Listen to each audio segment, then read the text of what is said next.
That's what we like to talk about. So we have Alfred Momo. We'll mention him a couple times. He was highly involved with Cunningham. We have Luigi Canetti. Luigi Canetti won Le Mans a couple times, 2 or 3 times, once practically by himself. He also drove for Cunningham. So Luigi Canetti is in our story. Lofty England, he was with Jaguar. And so we're telling you about great people with great cars. Let me just give you one more. Let's see. How about the Pilotti? So these are Italian aces. This is in October because we celebrate Italian History Month in Philadelphia in October. And so we have Nuvolari, Bianbetti, Ascari, Farina, driving great cars like Alfa 1750 Supercharged, Alfa 2.9 Millimilia, Ferrari 375. So all of our stories about great people and great cars. So pick up our schedule for demo days. Okay, and I think that covers announcements, so we can move on to our story proper. So there we go, Cunningham Equipped Demo Day. I have a little screen here I can cheat off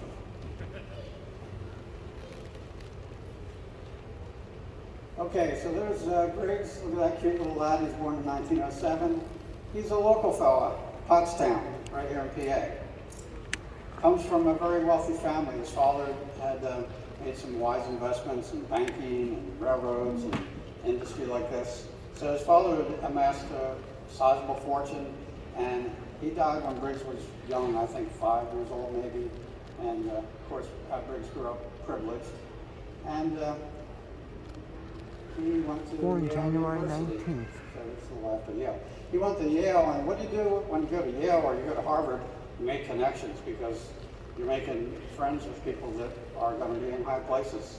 So Briggs did pretty good with that, made some connections that proved valuable later. Of course, the war came along, and Briggs wanted to enroll, and he was too old.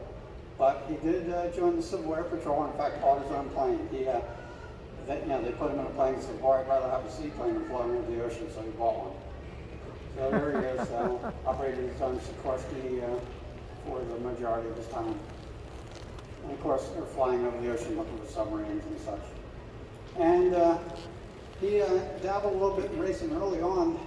MGs came along, and of course, guys were bitten by the MG. If you like that type of car, you were blown away by how different it was when you drove and how fun it was. Watkins Glen. And that led into building specials. So Briggs and a couple of his friends were doing a little bit of racing on like private land. This is the Collier brothers. And Briggs had this hot rod built, Bumark. So that's he had a couple of engineer friends from Buick, and they designed up a chassis, Buick powered, and put a Mercedes body on it. So the Bumark, they called that. He had other friends like Miles Collier. He had a special, it was called the Ardent Alligator, again, American V8 in a lightweight chassis.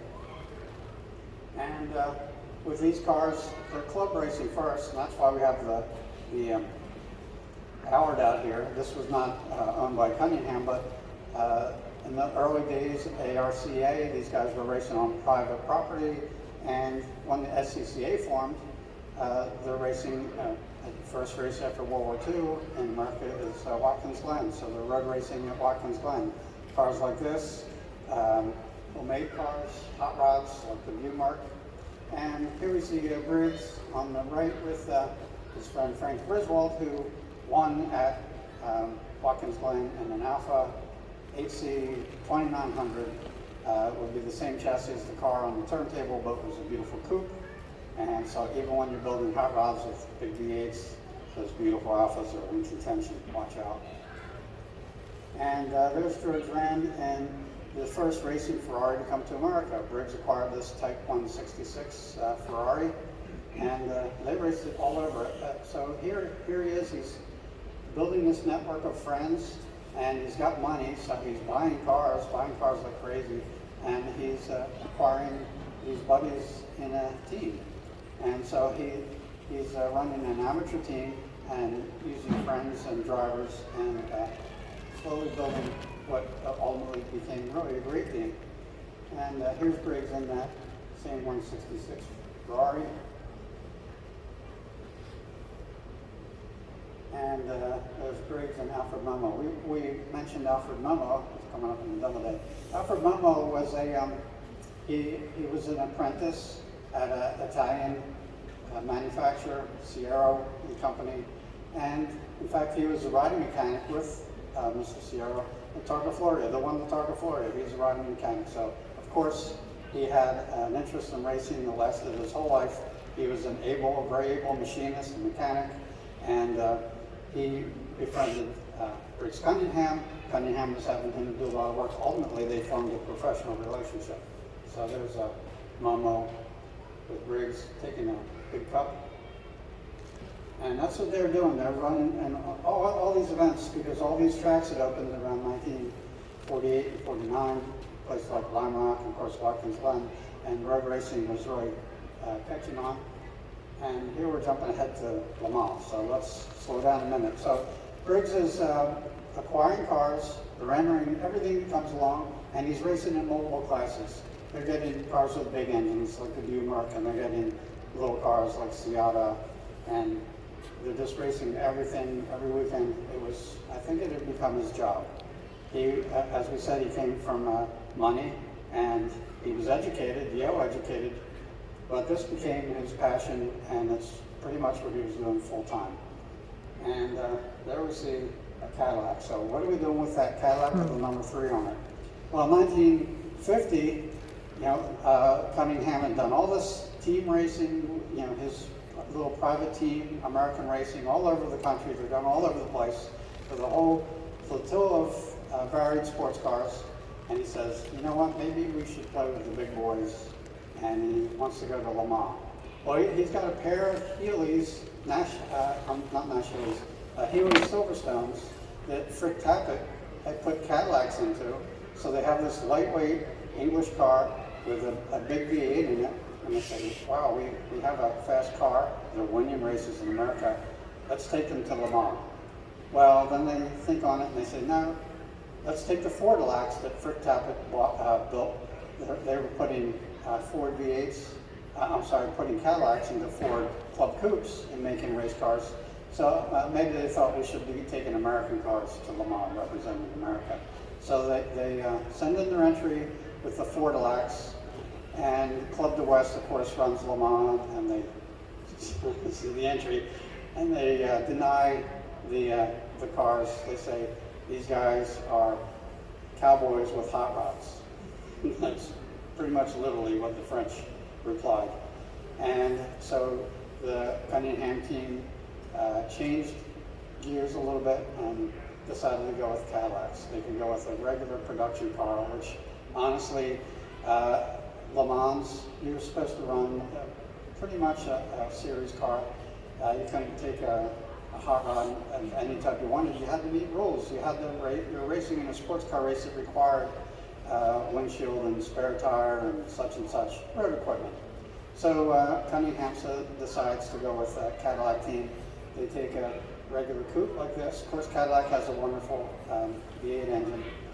And they, through his Yale connections, Briggs has friends in Grumman, the aircraft builder, and he has these guys design him a special car.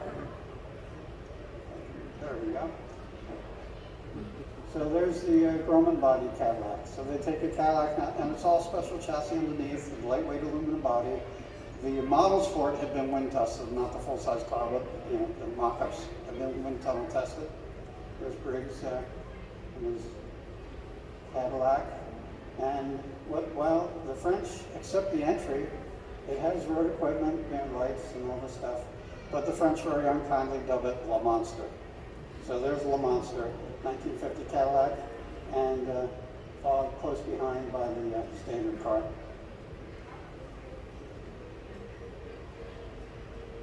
Let's see what it's like to be in Le Monster.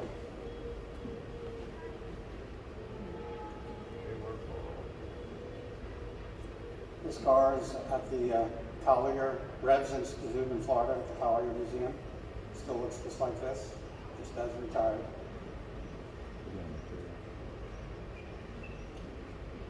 Completely functional.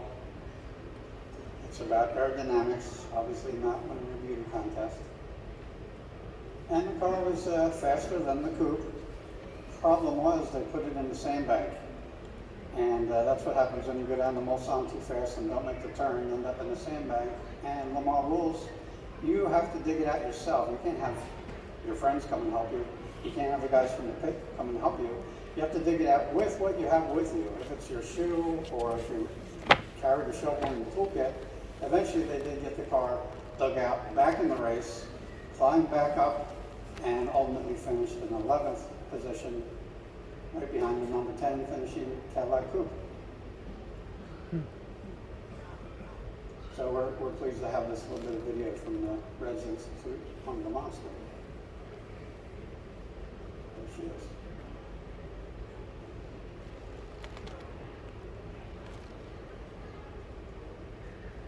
Not sure what I have coming up here. There we go. So they did okay. They finished 10th and 11th. Not too bad. First time out. At least the car's finished. And Briggs was not content to just rest at, well, we came and we made a go of it. He decides to up the game, and he's going to build his own sports racing cars.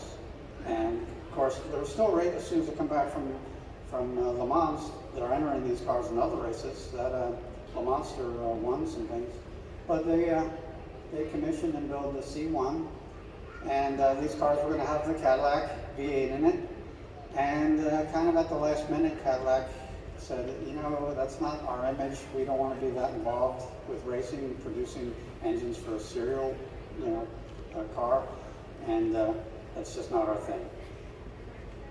Briggs had friends at Chrysler. The son of Kellner, who ran Chrysler, was a Yale buddy, and that connection helped with the engine procurement, which moved the program along. So here we end up with the C1 with the Chrysler in it, and it's a pretty car. It's got that beautiful one-piece windshield, which when that car came back to America with the windshield, Briggs told a friend, he said, oh, that curved glass, I don't know if we ever have to replace those, we're in trouble. And what they did, they went with the two-pane glass on the C2. The C1 was a test mule, and Briggs drove it, used it as a car, and the C2 then was going to be the real effort at racing. So the C2R looks very similar, really the same body layout, same Chrysler engine. And with C2s, now they have a team. They have 3 C2s, they have the C1 as a backup, and there they are getting ready for Le Mans 1951. Okay, so here's Fitch and Walters.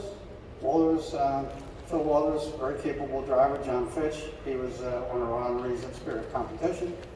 And here we are, 1951 at Le Mans, and making a good show of things. Finishes 6th. 51 is the year that Jaguar won with the disc brakes on the C-type. So that's the introduction of disc brakes at Le Mans, and Jaguar really proves the value of winning the race. Now the C1s the C2s, they were fast. They did pretty good in America, but Briggs saw that he needed to move along up the game because the competition was getting hotter.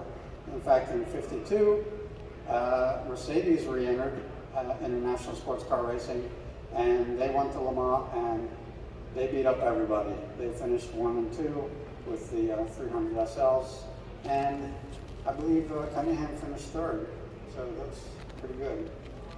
And in 1952, we had the C4R coming along. Now they built 2 of these cars, again with the Chrysler Hemi, tubular chassis. The problem with the C2 car was weight. Jaguar's got these great brakes on a light car, and yeah, you get the speed up there, but then you got to drag that speed off. And the Cunninghams were just a bit heavy, and they were wearing out brakes and the braking components because of trying to drag a pretty fast car, 150-mile-an-hour car, dragging it down to 40 miles an hour for turns. And what they needed was a lighter car, bigger brakes, some power improvements, and there's what they got, the C4. There's Briggs sitting in the car. And of course, they race it in America, and they're doing very well. There's winning Elkhart Lake, against Ferrari. And as we say, Briggs is still running everything else, right down to a Crosley-powered Seata. So they're doing everything. I think if there's one thing to really gain out of looking into Briggs Cunningham's story is, there's a star car. They were doing so much else. They were running so many little cars, putting everybody in the seat, and a lot going on. But what's the real goal when you're sports car racing? The real goal, you want to win Le Mans. So they went with the C4s, and there's Bill Spear and Briggs, 1952. And Bill Spear was a friend of Briggs, and he ran with the team a lot. He ran the 375 Ferrari Spider. And there's Fitch, 1952. Running start. At the running jump in the cars, we see the number 3 car. That's the C4RK, the 1 coupe.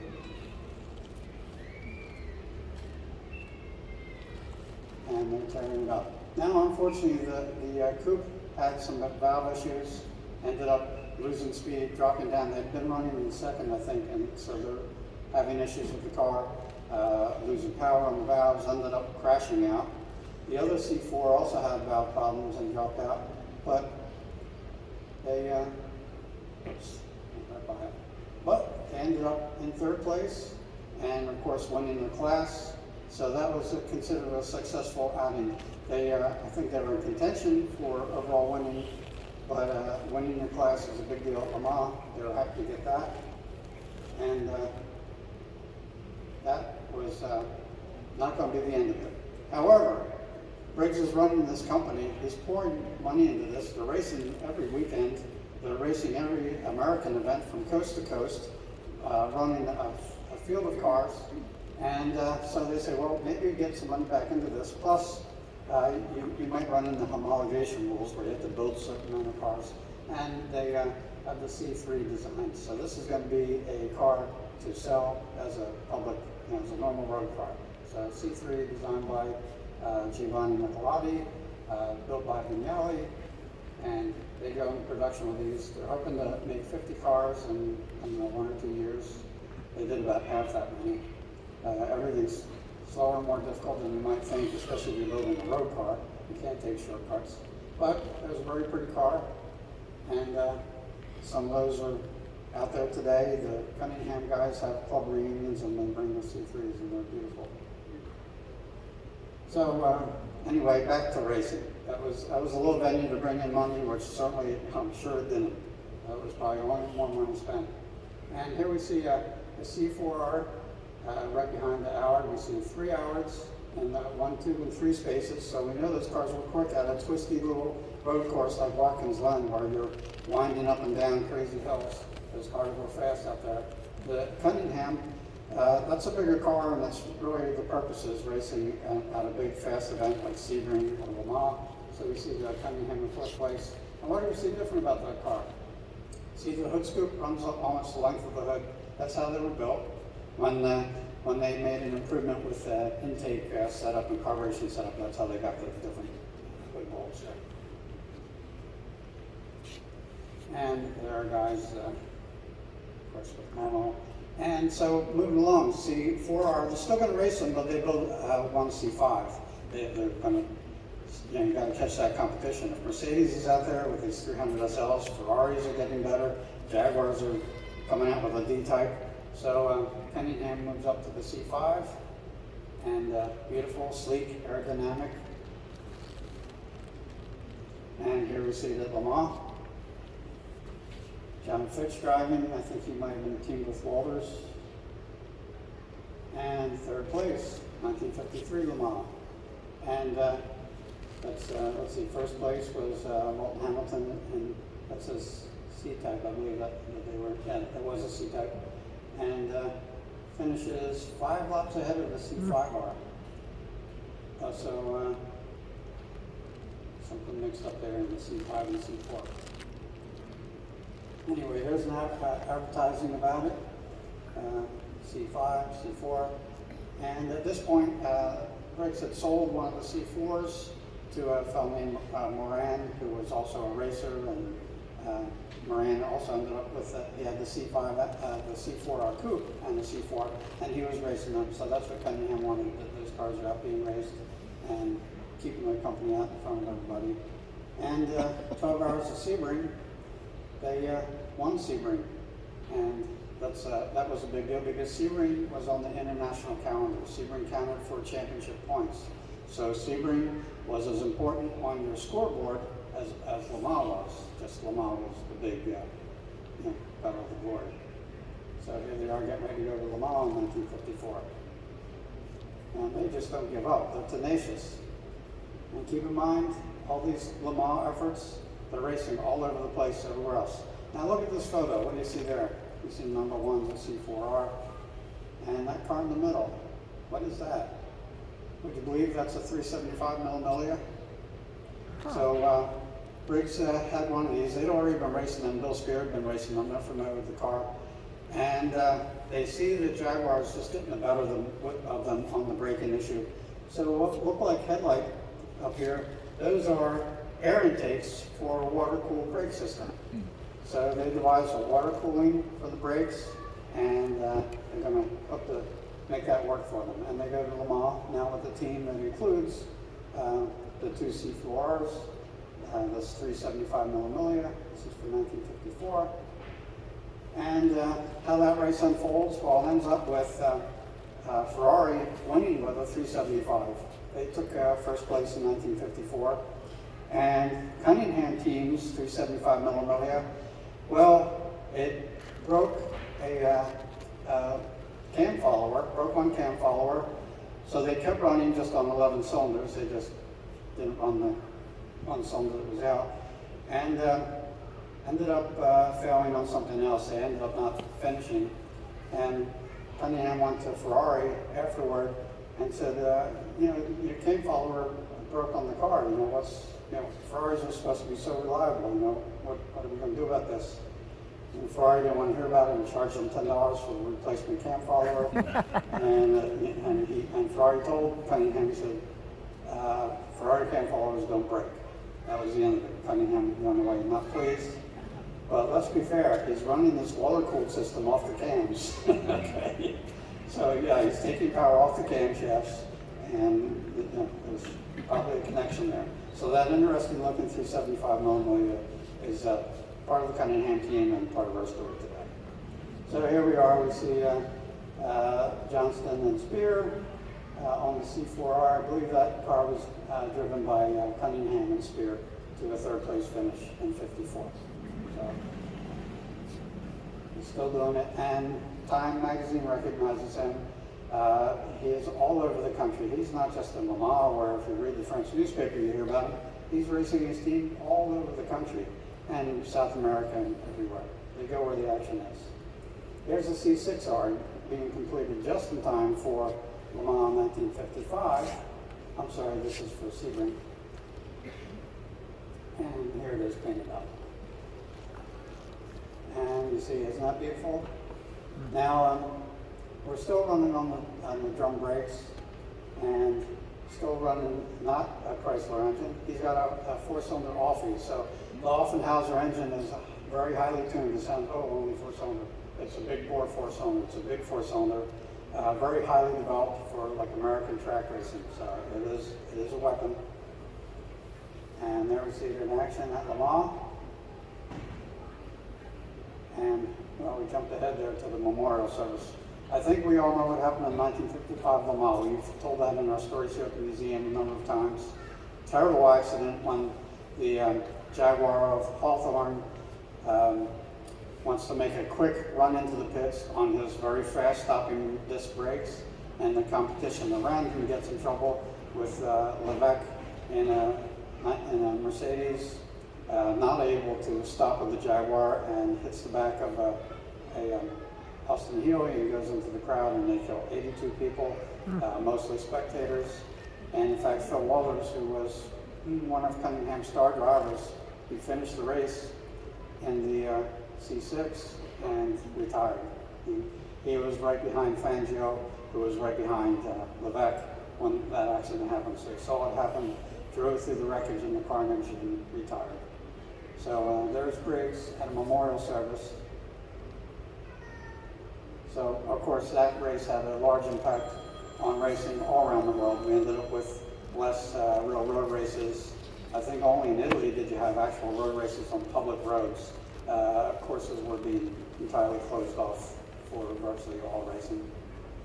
And another thing that goes on is Jaguar has made a connection with Briggs. He's going to be their parts importer, ultimately their car importer for East Coast North America. And they say, well, we also could get rid of a competitor here.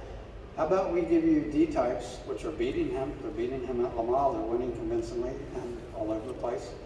And if you don't race, if you don't keep building your C5, 6, 7, wherever you're going, we're going to give you D-Jaguars. So Briggs takes the deal. He's been spending money like crazy, and he can stop that expenditure. He can actually be running a business with Jaguar as an importer, and he takes the deal. He becomes a Jaguar importer, has offices up in New York, and now he's running D-Jags. So that's a new era for the Cunningham team. In fact, we see that number 124, that's an XKSS. That was the road going version of a D-Jaguar, where you had a windshield and a spare tire and a little luggage rack to carry your purse. So there's a Cunningham D-Jaguar. Now, so I think at this point, you might say the glory days are behind, because to win at Le Mans with your own car is really the ultimate goal. And he did well, placing third a couple of times with his own cars. So really a magnificent go. But he's ever the competitor. He's racing all over the country. I can't say that enough times, because if you read, there's a Bible on Cunningham and the Cunningham team. And they are in so many races with so many cars and so many drivers. And we're going to show you a list of drivers in a moment. Now, we have to take a little break, 1956 or 58, somewhere right around there. Briggs has been a yachtman all his life. He was in 4 different yacht clubs up there in the New York area, Long Island and such. And he contributed, he was part of a syndicate to build a cup boat to defend the America's Cup. The British were challenging. The Americans had several yacht clubs, all produced their own boat, and they competed. They had a runoff. Very exciting runoff that Briggs, who skippered the American boat Appling in Colombia, and they had a very narrow win over the nearest competitor, like seconds. So exciting cup racing, and the Colombia boat comes out on top as going to be the defender of America's boating honor against the British, and Briggs is their skipper. Well, we moved past that fast. He won. Okay. So he defeats the British boat. Scepter, I believe, is the name of the British boat. Defends the America's Cup. So this guy is a true sportsman. And he moves on. Of course, Jaguars, they dominate Le Mans, but eventually everything comes to an end. They get outclassed by Aston Martin and Ferrari. And Briggs decides to get into a little more American iron, and here he is fielding Corvettes. So he's got Corvettes in the 1960 Le Mans. And of course, 1960 Le Mans was Ferrari's day. There's we see a D-Jag with a rudimentary windshield on it. That might be Duncan Hamilton's car. He won at Le Mans for Jaguar and ended up owning a D-Type, which he converted to road going. So we see a road type windshield on that car. Or maybe it was a Jaguar in the back with a fin. That looks like the lightweight car. And Maserati Tipo 60 at Le Mans. So we still run in a full team. Now look at this. Some of these drivers are going to be very familiar. Some maybe not so, but we have Sir Jack Brabham. He was a Formula champion. Colin Chapman designed for Lotus. I don't think he was a driver. I think he was a consultant. Luigi Canetti was involved. He drove on a couple times, I think, for the Cunningham team. But he ran the North American racing team, the Ferrari, really the kind of the semi-official Ferrari arm in North America. So he was really a competitor. Tom Cole, who raced in a lot of the big events in the 1950s. The Collier brothers, that goes back to the Watkins Glen days. There we see John Fitch. As I mentioned, John Fitch was honoree here at Spirit Competition. John drove for Cunningham. He was very well known as a Mercedes driver. Bill Frick from Frick Tablet Motors. Dan Gurney. Walt Hanskin. Walt became maybe their top driver. He was very fast. Ended up he was driving D-types, and when Cunningham got those D-Jags, he brought in Hanskin as one of his top guys. He was very fast, won a lot of American events, ultimately died in the GT40 on the GT40 team. Mike Hawthorne, who was world champion and had won Le Mans with the D-Jaguar, he drove just 1 or 2 races, I think. Phil Hill, Ferrari, Sherwood Johnston, who was a big-time player in American racing, and Bill Kimberly. There's Bruce McLaren. He drove, I think, 4 times for the Cunningham team. Momo. Sterling Moss, I think, drove 1 time. He was in one of our demo day stories. And we said, well, what's that little, I forget, had some small car in the field. And Sterling won a small car against the big opposition and won. It might have been Sebring. Healy. Oh, right. Austin Healy 100. Roger Penske drove several times. Bill Spear, who was an amateur, drove the Type 375. Dave Thompson. Alec Allman, I see at the bottom. Alec Allman, of course, founded Sebring and helped America get into international racing. So a lot of big names were happy to cooperate and race for Briggs Cunningham, be part of his All-Stars. And of course, ultimately, he retired and moved his cars from the East Coast out to California, had an incredible museum, and there's a little picture in the museum. He kept so many of his cars that he raced, and he kept them in that like retired condition. So the cars were truly wonderful. He had a strong interest in brassier cars, like go to the beginning. He had cars that a Mercer Raceabout that he raced at. So he had really a tremendous collection. And that collection ended up going to Miles Collier Jr. He bought the collection in its entirety and then disposed of the non-racing cars. Kept all the racing stuff, all the performance, the really historic stuff. And that is what is in the Collier Museum in Florida, Naples, Florida, where the Revs Institute is based. And that is a fantastic place. If you love the Simeone, you're going to love them too. If you want to visit there, you have to make arrangements, and it's on definitely by arrangement. But a wonderful place to go. And we have Briggs passing away in 2003. Truly, not just a Simeone Museum hero, but he's an American hero, a sportsman through and through, and I think gave America great pride in international racing when there was so little going on. And the effort that he put in, nobody came close to approaching that until Henry Ford got angry with Senior Ferrari, and we had the 4 GTs come and win Le Mans for us. So that's our Briggs Cunningham story. So thank you, Briggs, and thank you, folks. So there are upcoming demo days, and we'd like to run these cars around a little bit for you up back. I know it's very cold out, so we'll run them fast. And if you'll give us a few minutes, we're going to start them. We don't have a lot of help today. Sometimes we push them out. We're just going to start them and get them out back. So be wary of moving cars for a few minutes. You probably don't even want to go out there until we get the cars out there because it's pretty bitter. So I promise we won't start running cars till everybody knows that we're out there and ready to go. It'll probably take us 5 or 10 minutes.